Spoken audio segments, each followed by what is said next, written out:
lu ñuy mettitlu la lu ñuy naqarul ndax gisoon ne ci loolu la ñuy dem moo tax bi ñuy waaju ubbi campagne électorale bi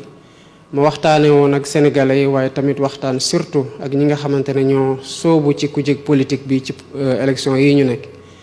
élection du lenn lu dul ku ne boo wooloo sa xam-xam gëm ne askan wi déggal na la nga mën a am dal goo xamante ne mën nga dem fu la neex waxtaan ci sénégalais yépp te ñu bàyyi sénégalais yi nag bu bés ba jotee ñu tànn tamit ci dal. sénégalais yi yàgg nañoo wane ne que am nañ matu bu élection jotee ñu dem ci dal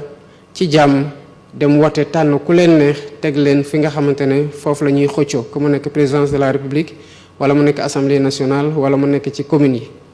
loolu nag homme politique yi responsable politique yi ñoo war a nekk à la hauteur de maturité peuple bi maanaam matug askan wi ñi nga xamante ne ñoo nekk ci langue politique bi ñoo ci war a yëkkatiku ba egg ci fi nga xamante ne askan wi egg na ci.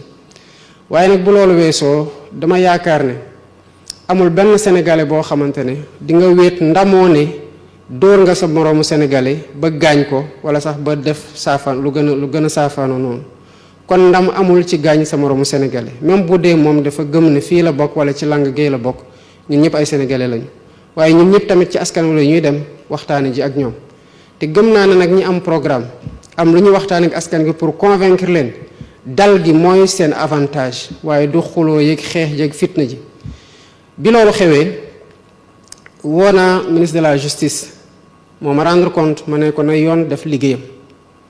quel que soit ñi nga xamante ne foofu la ñuy féetee seen responsabilité bu impliqué ci lu ñu def nii yoon na def liggéeyam waaye yoon bu dee def liggéeyam bu mu ci ànd ak benn pression na ci ànd ak dal def enquête ak dal ak tey bu mu wóor ko ne ku ñu toppee dara li nga def lañ la toppee waaye amul lenn loo xamante ne dañ la ko teg te defuloo ko. mënuñoo nangu ci réew moo xam ne nit quel que soit fu mu bokk ak quel que soit ku mu àndal ak quel que soit lu mu yaakaar ne mooy dooleem. jàpp na ne mën na jóg song sa moroom kenn ku nekk ci langue politique bi def ko loo xamante ne du mujjee fenn boobu mënul am ci réew mi ndax réew mi nag yoon a fiy dox. may wootewaat nag campagne bi des na ci ñi nga xamante ne ñoo nekk di battre campagne nañu def preuve de responsabilité te xam ne Sénégal dafa am lenn loo xamante ne mooy suñu alal du or gi du pétrole gi. du lenn lu doy suñu dal ak jàmm ji nga xamante ne moom la ñu xamee Sénégalais te investisseurs yi ñu waxtaanal yépp que mu nekk Turquie wala mu nekk Arabie Saoudite li ñu leen jaay mooy Sénégal réew mu dal la te yenn saa yi sax balaa ñu leen koy wax ñoom ñoo koy souligner ne loolu dafay dalal seen xel na mën nañ jël seen koom dugal ko ci réew mi. kon mu ñu noo nangu échéance électorale ak bopp bu mu mënti doon mu ànd ak fitna. li ci des nag mooy woo naa ministre de l'intérieur ne ko mu def ay jéego ci sécurité convoi gën ci góorgóorlu gën a anticiper ci événement yi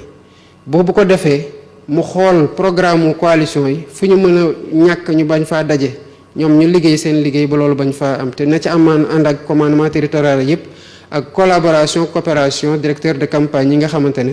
ñoo nekk ci caravane liste yi di nekk di battre campagne ci réew mi.